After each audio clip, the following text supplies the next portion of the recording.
5 miles above the moon, Dave Scott and Jim Irwin looked out the window of their lunar module down toward Al Warden in the command module, which had completed its separation maneuver. Beneath them, the 15,000-foot peaks of the lunar Apennine Mountains. Soon they would fly low over those peaks on their way to a landing in a little valley in the mountains of the moon.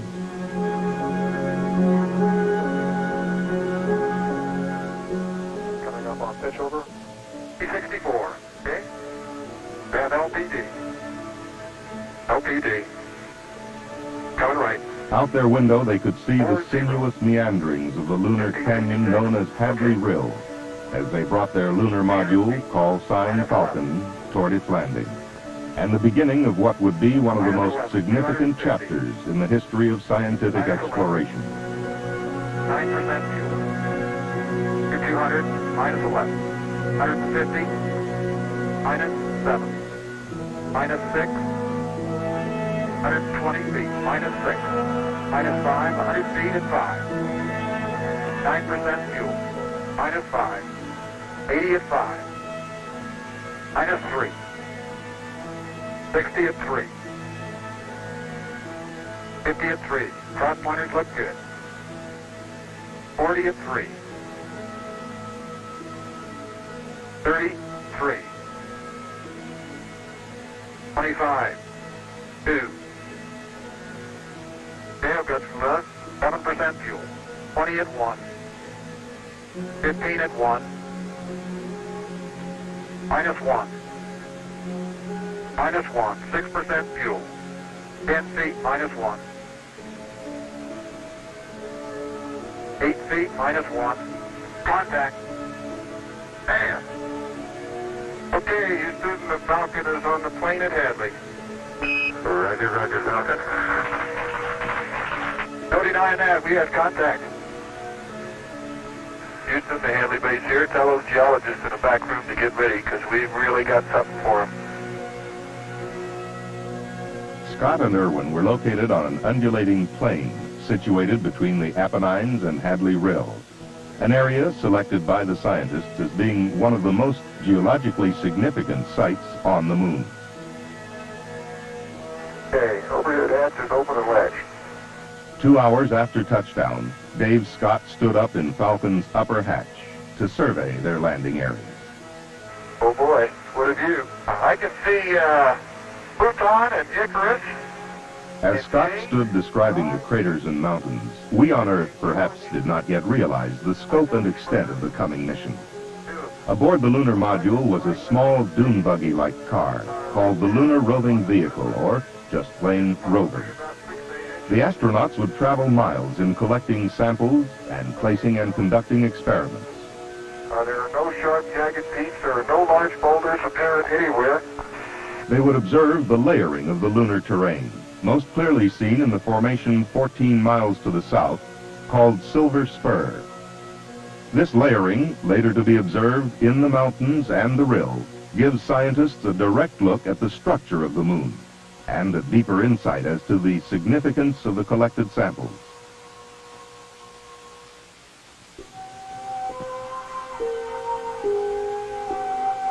The journey of Apollo 15 had begun 4 days earlier, July 26, 1971.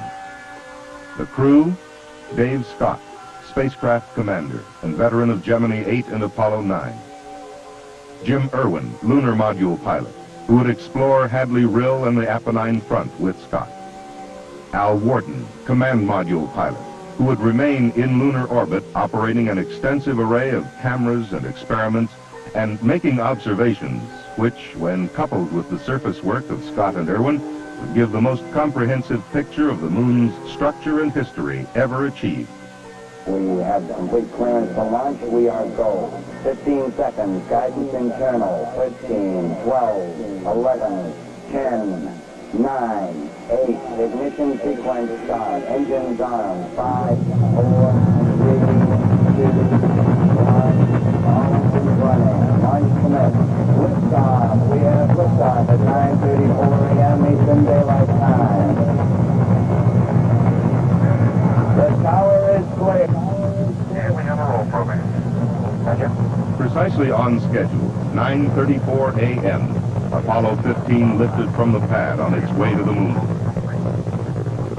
And we have a pitch program. Roger. With the exception of a few minor problems, the trip out would be uneventful. The command module Endeavour, carrying the lunar module Falcon, would arrive in lunar orbit with Scott's announcement, Hello, Houston. The Endeavour is on station with cargo, and what a fantastic sight. Oh, this is really profound. I'll tell you, this is absolutely mind-boggling up here. Gentlemen, I can well imagine that a foreign planet must be a weird thing to see.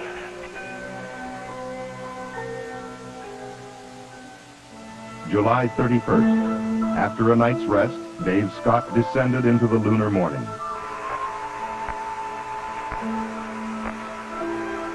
Okay, Houston, as I stand out here in the wonders of the unknown at Hadley, I sort of realize there's a fundamental truth to our nature. Man must explore. And this is exploration at its greatest. Scott was then joined by Jim Irwin.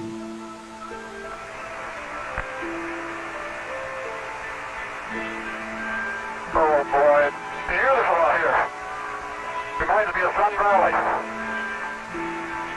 Their first job was to get the lunar roving vehicle out of its storage bay. Looks like she's coming down okay. No. Hey, can you pull it out a little bit, Jim? About that. That looks good. Boy, is this dirt soft. Like soft powder snow. Next, the astronauts tried out the rover. During this test drive, one failure showed up. The rover was designed to steer through both its front and rear wheels. I don't have any front steering, Joe. Check this rear steering, Dave. Yeah. In use, the absence of front wheel steering would hardly be noticed. Then they loaded the equipment they would need for their geological survey and boarded the rover for their first exploration. Okay, we're moving forward, Joe. Roger. They were headed toward St. George Crater, located on a mountain slope above Hadley Rill to the south of the landing site.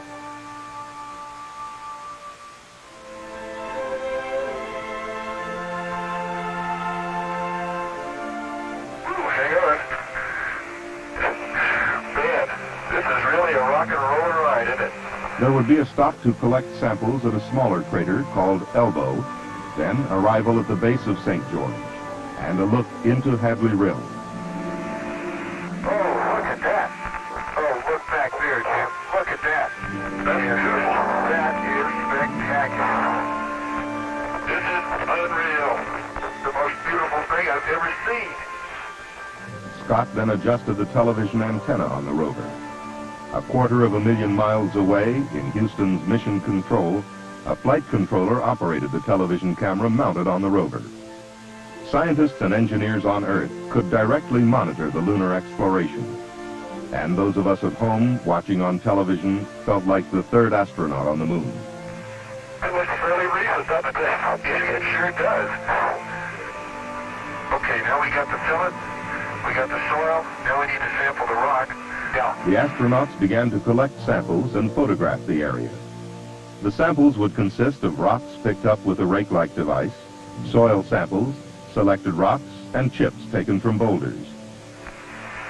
Can you imagine that, Joe? Here sits this rock, and it's been here since before creatures roamed the sea on our little Earth. They would also drive core tubes into the lunar soil to collect contiguous specimens from beneath the surface.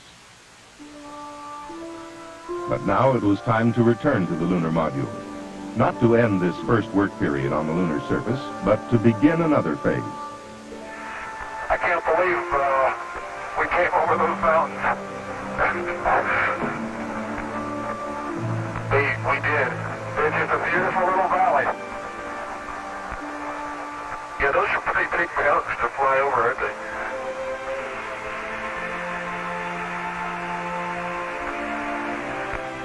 After returning to the LEM to load equipment, they moved to a nearby location to set up a science station similar to those left on previous missions.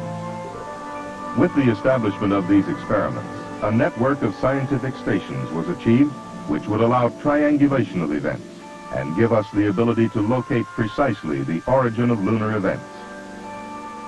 As they worked, one of their instructions was to throw the packings as far as possible from the site. Dave Scott. I'll give you a demonstration here, Joe. Roger, right on here, Joe. Spectacular demonstration. Oh, well, enough of that. Lovely. What was that a demonstration of, by the way? It started out to be of gravity, and it wound up being of centrifugal force, I think. Using an electric drill, Scott sank a tube into the lunar soil, into which a probe would be placed to measure heat flow in the lunar material. The difficulty in drilling would delay placement of the second probe until the next day.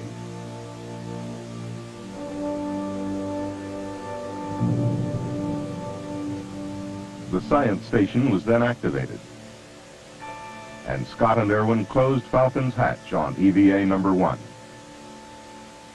The Tsiolkovsky is big enough so that you do get some, at least optical impressions of the central peak being higher than the ridges, but I think it's just because the base is 60 miles above the moon, Al Warden orbited in the command module Endeavour, operating experiments, his observations adding to the wealth of scientific data already accumulated.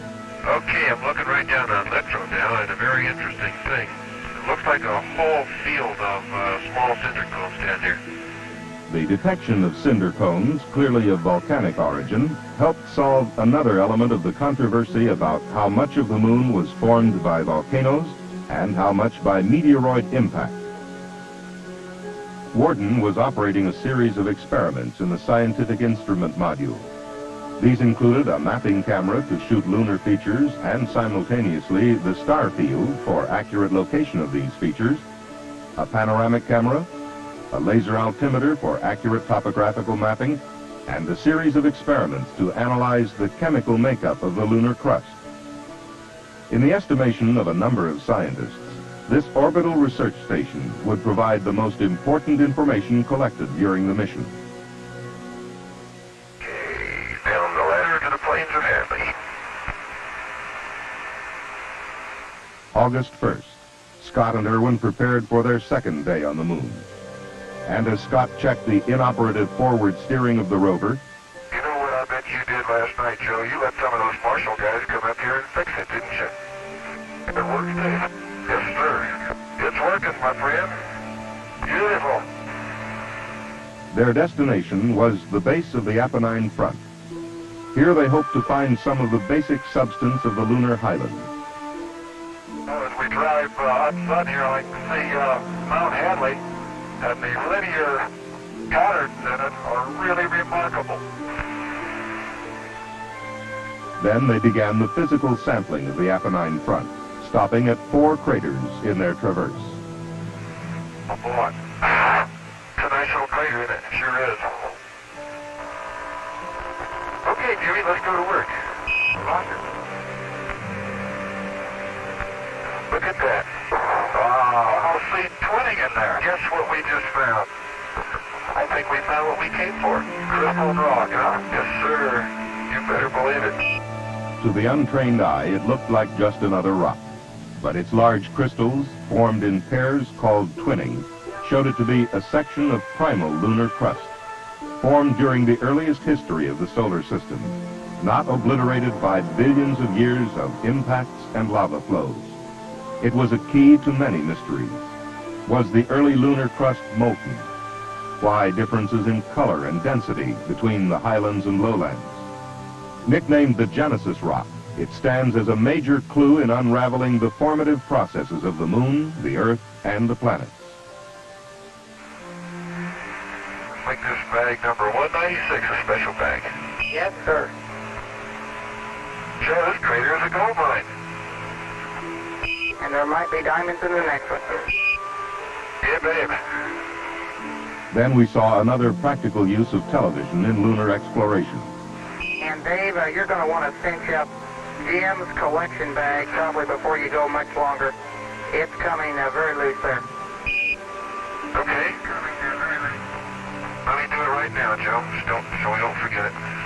Roger, we sure don't want to lose that one. I don't know what we do without you, Joe. Okay, Jim, let's get on the rover and head back. Jim.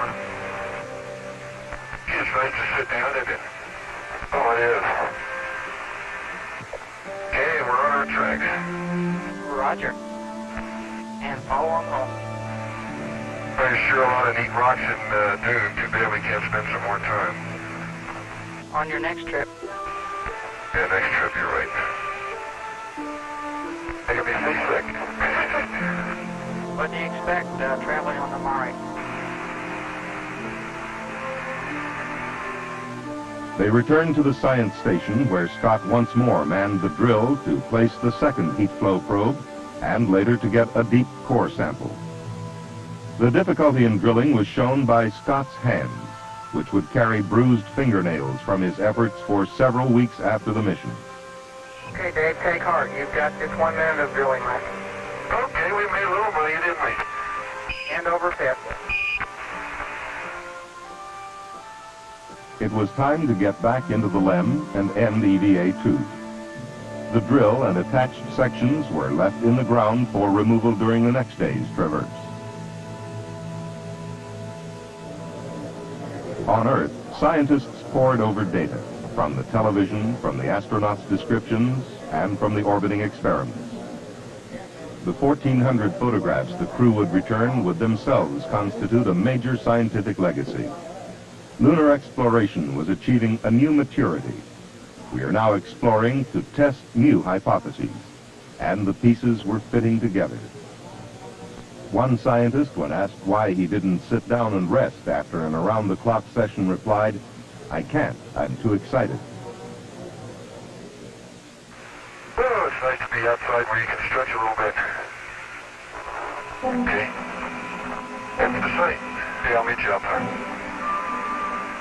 Down to the drill. We last left our friend. Oh, it's our friend, huh? Yes, it is. If we could just get our shoulder under that. Okay. Their first stop was at the drill they had left during the second EVA. This core tube was the deepest sample ever collected from the moon, perhaps the deepest we would ever get. 8.5 feet beneath the surface, cutting through 58 distinct layers. This would not only tell us more about the lunar structure, but contained in this soil were traces of particles emitted by the sun billions of years ago, which would give us a clue to the early years of the solar system. But now it was time to leave the core tubes to be picked up later and head west-northwest to the rim of Hadley Rill.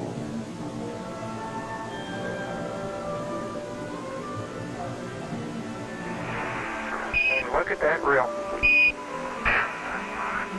How about that? I can see maybe 10 very well-defined layers within that unit.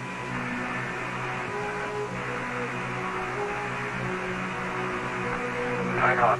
Yeah. All right. Yeah.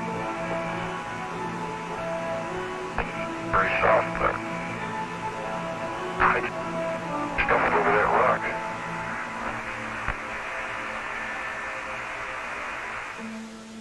Then Scott and Irwin descended a short distance over the rim of Hadley Rill to get a piece of one of the large blocks thought to be lunar bedrock. It's a big rock there. Sure is. Let's go down and get a chunk of the bedrock here. Get a little closer so you get that big chip out of there. Boy, what a rock. You ready to move out, Dave? Yep. Yeah. Something here for the next guy.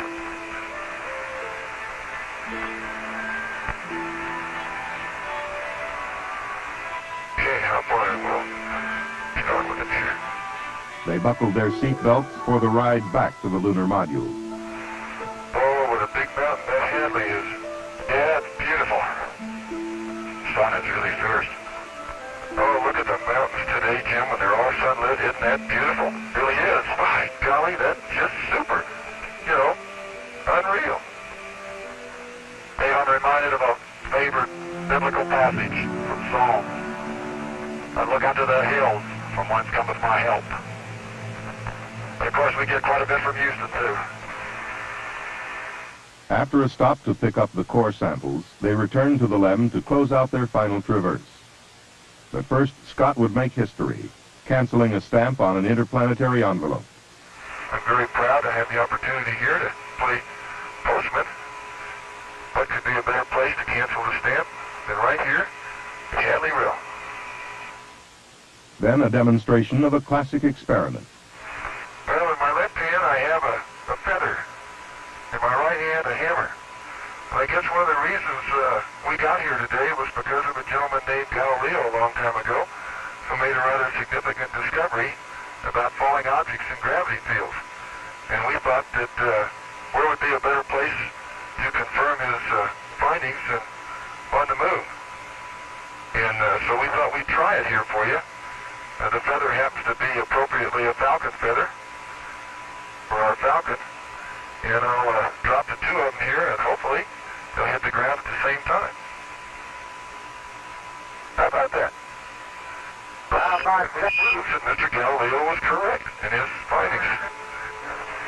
Finally, Scott drove the rover away from the LEM so that its TV camera could pick up a picture of the coming liftoff. As the spaceport rifling would say, we're ready for you to come back again to the homes of men on the cool green hills of Earth. Thank you, Joe. We're ready to. But it's been great. 171 hours and 37 minutes after they had lifted off the planet Earth, Scott and Irwin would lift off its sister planet, accompanied by a musical salute they themselves would provide from a small tape recorder on board. Let's lift off. Automatic.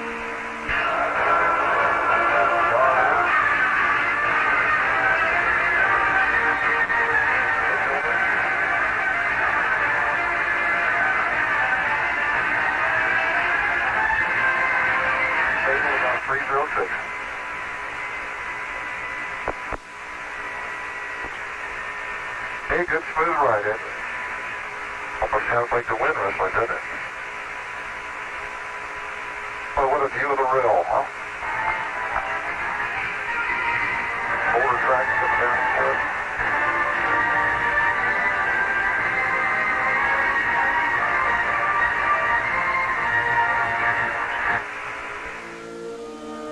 hill. The rendezvous and docking procedures were flawless, right on the money. But their jobs were not over yet. They would spend 2 more days in lunar orbit gathering data from the experiments and photography.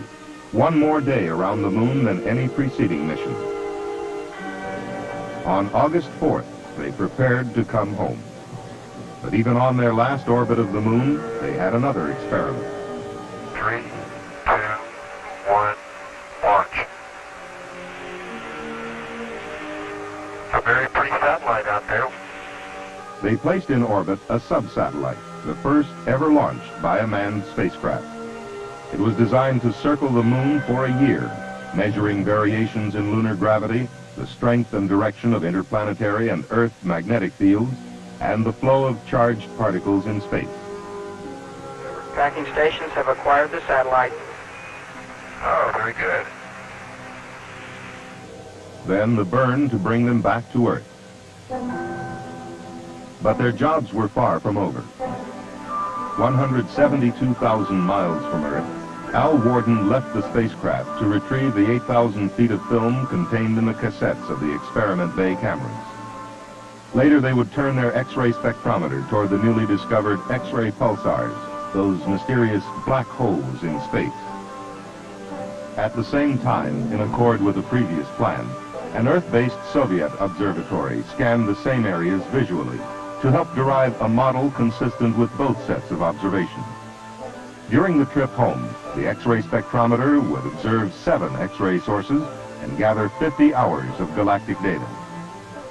Then, on August 7th, they looked into the fireball created by the heat of their re-entry into the Earth's atmosphere at 25,000 miles per hour. And there would be a heart-stopping moment as one of the 3 parachutes collapsed. However, the landing system was designed to use 2 parachutes. The 3rd parachute was an added safety factor. Today, that margin paid off.